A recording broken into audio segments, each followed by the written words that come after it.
Hello and welcome to Soverind. What actually is happening in Palestine?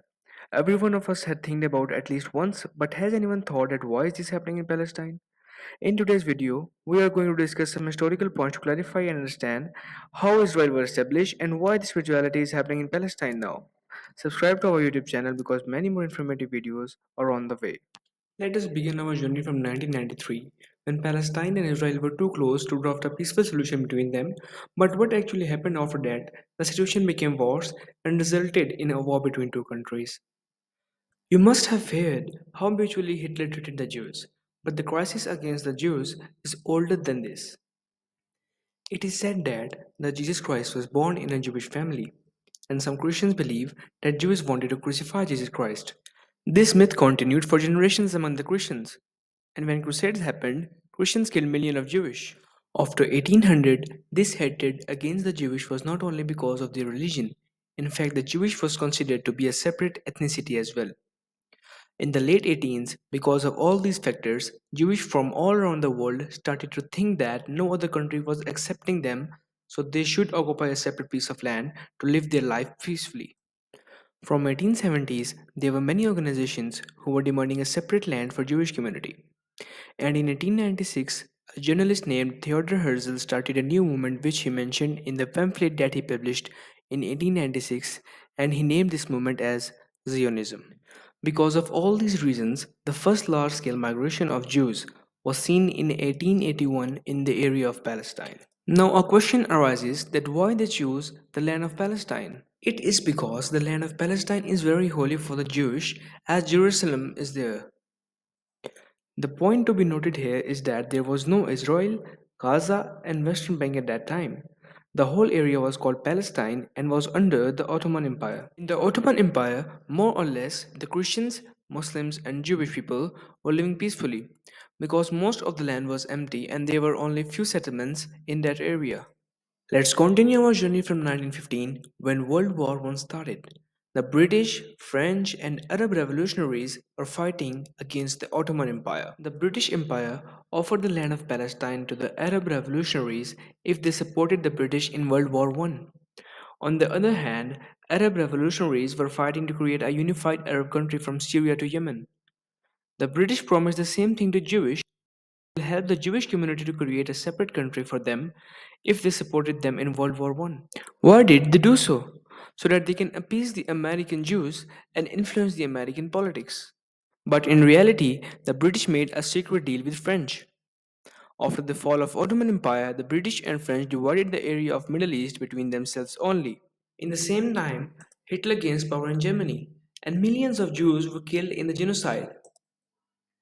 The Jews flew from Europe to different parts of the world to save themselves.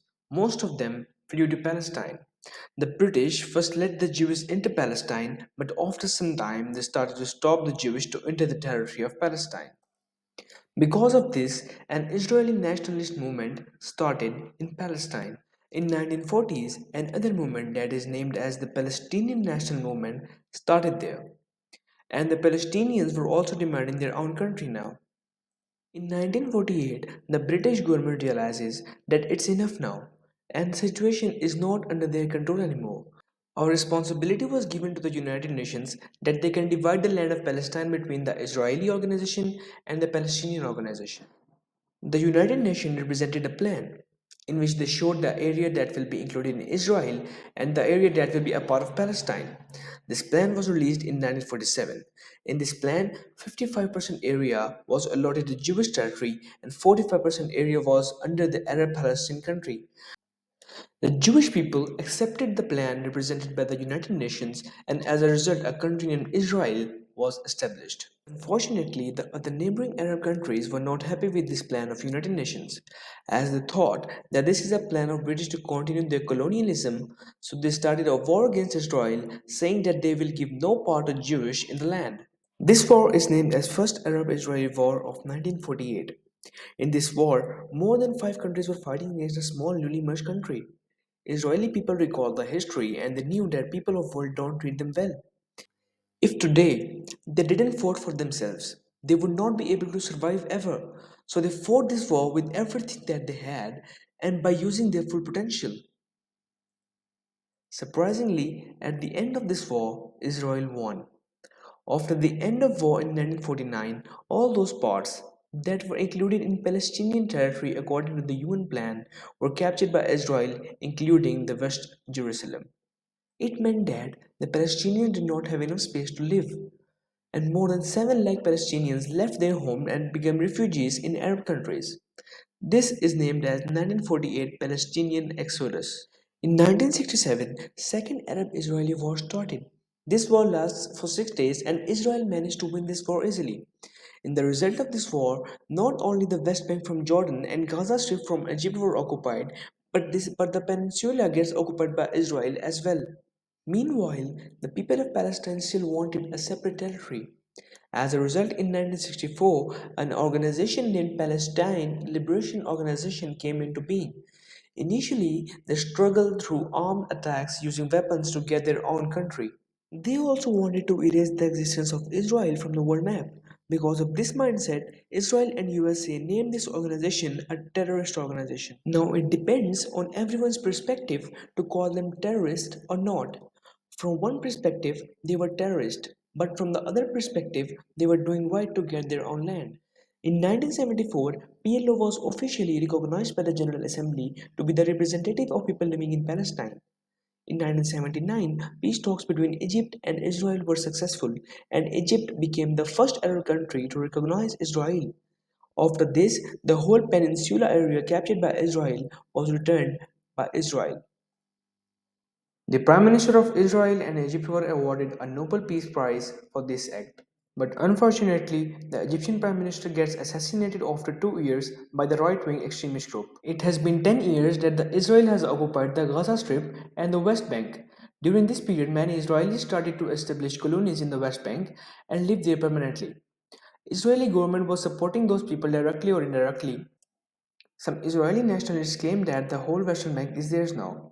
The international community recognizes this settlement to be illegal as they were against the UN division plan. And Palestinians call this act as colonization. Basically, their country was colonized by the Israelis. In 1992, Israel gets a great PM named Yitzhak Rabin. He said that PLO is not a terrorist organization. They just want their separate land and Israel should let them have their land. Israel recognized PLO as an organization and PLO as a result recognized Israel as a country. In 1993, first time they both came together and talked about how the country can be peacefully divided. As a result, in 1994, the Palestinian government is established for the first time that was named as Palestine Authority.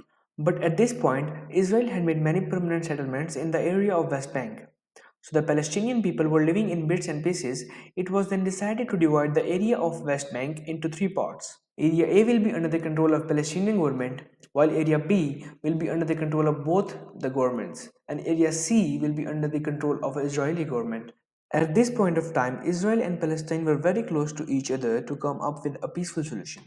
For this reason, the president of Palestinian Authority, Yasser Arafat, and the PM of Israel were awarded Nobel Prizes. But unfortunately, after this, the whole situation got worse when the Israeli extremists assassinated their prime minister. Around 5 to 6 years before the assassination of Israeli Prime Minister, some Islamic extremists formed a group named Hamas.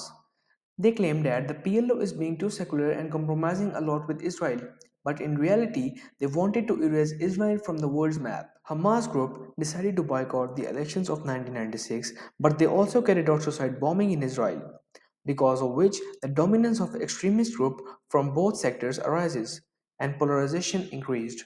Around 2002, violent protests were seen among both groups. More than 100 Israelis and Palestinians were killed during these violent protests. After this, Israel started to build walls around its settlements. It is now more difficult for the Palestinian people to live there because of extra security deployed by Israel at West Bank area. In 2006, Hamas wins the election in Palestine by defeating PLO. After this, in 2007, a civil war started between these two parties in Palestine. The supporters of one party started to fight with the supporters of other party. It was known as the Battle of Gaza. Palestine was divided into two parts and the Gaza Strip was under the control of Hamas while the area of West Bank was under the control of PLO who are non-violent. There is no doubt that the Israel is trying to colonize in the West Bank for many years, causing increases in clashes. So here was a video from my side on the history of Palestine. I hope that the people of Palestine get their rights and may Allah help the people of Palestine and make their life easier. Ameen. Keep watching our YouTube channel. Thanks for watching. Free Palestine and Fi Amanillah.